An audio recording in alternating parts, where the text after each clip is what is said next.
Bonjour les amis et bienvenue dans une nouvelle vidéo d'Easy French.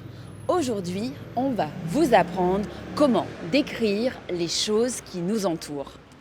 Il existe différentes manières pour décrire les choses qui nous entourent, comme la taille, la forme, la couleur, la température ou encore la matière. C'est parti!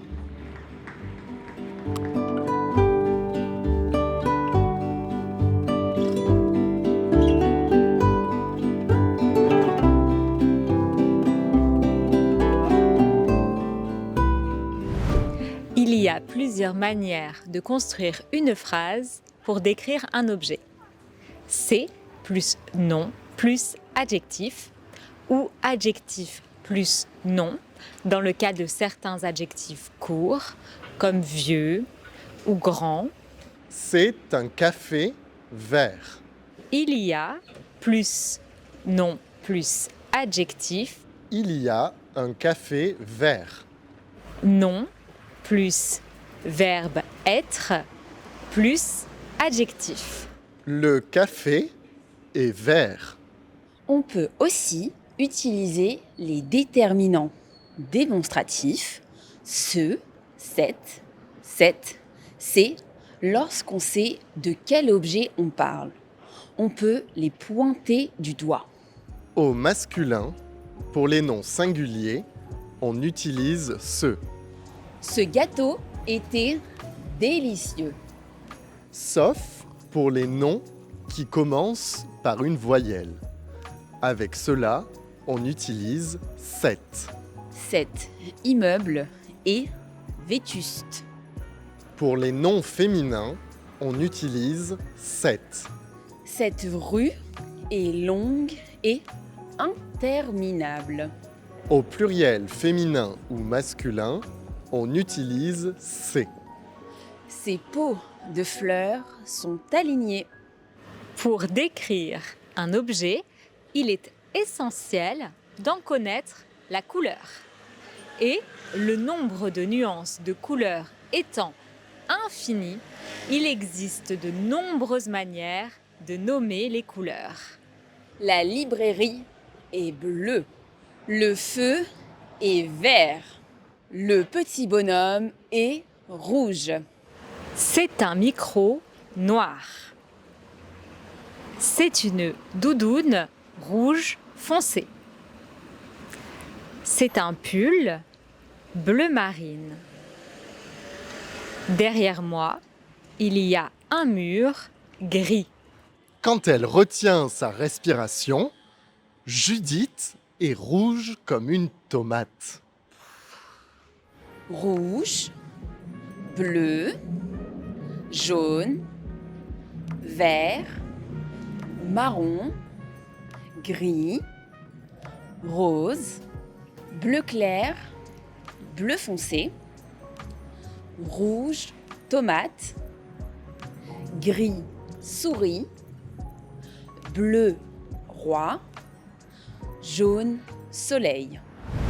Après la couleur, on peut aussi décrire la forme d'un objet en utilisant un adjectif.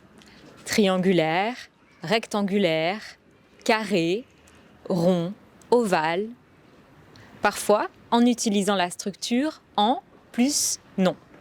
En étoile, en losange, en rond, en cœur. Les ballons de football sont ronds, tandis que les ballons de rugby sont ovales. Rond, carré, ovale, triangulaire, rectangulaire, en rectangle, en triangle, en losange, en étoile. Vous débutez en français et vous voulez passer au niveau supérieur. Le partenaire de cette vidéo, italki, est l'outil dont vous avez besoin. italki, c'est une plateforme d'apprentissage des langues en ligne où vous pouvez suivre des cours particuliers de français. Vous y trouverez des professeurs passionnés et professionnels qui s'adaptent aux besoins de chaque élève. Que ce soit pour le français touristique le français commercial ou encore la préparation du DELF. Il y en a pour tous les goûts. Les cours sont non seulement personnalisés, mais aussi très flexibles en fonction de votre emploi du temps. Et vous n'avez pas besoin de vous abonner. Vous payez chaque cours et les prix sont bien plus abordables que ceux pratiqués par d'autres écoles de langue ou des cours particuliers en présentiel. De plus, pour trouver le professeur qui vous convient, vous bénéficiez de 3 cours d'essai à prix très réduit. Pour vous inscrire, c'est très simple, passez par le lien go.italki.com/easyfrench3 et avec le code easyfrench3, vous bénéficierez d'une réduction de 5 € sur votre premier cours d'au moins 10 €.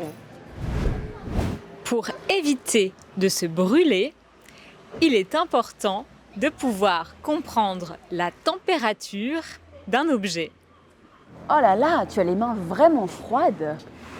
Pour exprimer la taille, en français, on utilise des adjectifs tels que petit, grand, gros, haut, bas, court, long. Attention, big se traduit par gros dans le cas de nourriture et par grand dans le cas de boisson. Par exemple, j'aimerais bien manger un gros gâteau au chocolat et boire un grand café. Pour exprimer le poids d'un objet, on utilise lourd ou léger. Oh là là, ce sac est tellement lourd. Mais non, il est léger. Pour exprimer la quantité, on utilise la structure il y a plus nombre plus objet. Il y a 20 arrondissements dans Paris. Si on ne connaît pas le nombre exact des choses, on peut utiliser des adverbes comme beaucoup, pas beaucoup, peu, énormément. Oh là là, il y a tellement de monde à Paris en ce moment. Si on a déjà parlé de cet objet dans la conversation, on peut utiliser la structure il y en a. Il y en a. Oui, il y en a de plus en plus. C'est lourd. C'est léger. C'est grand. C'est petit. C'est gros. C'est fin. C'est gigantesque. C'est minuscule. C'est long. C'est court. C'est haut. C'est bas. Il y en a beaucoup. Il n'y en a pas beaucoup. Il y en a peu. Il y en a de moins en moins. Il y en a de plus en plus. Pour dire en quoi un objet est fait, on utilise toujours en plus la matière. Pour les matières, il en existe énormément.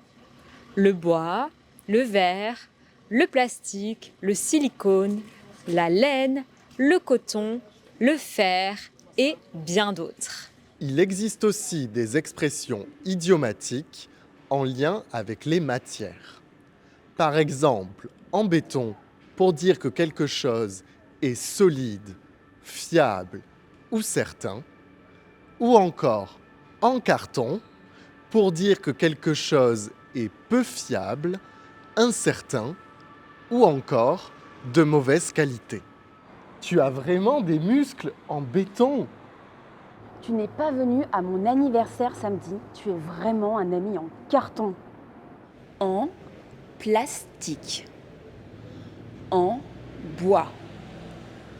En fer. En laine. En carton. En coton. En verre. En métal. En béton. Et enfin, on peut décrire un objet selon sa fonction, son utilité. Pour cela, on utilise la structure « cela sert à » plus verbe ou on utilise plus objet plus pour plus verbe. Une fourchette sert à manger. On peut utiliser un parapluie pour se protéger de la pluie. Easy French sert à apprendre le français en s'amusant.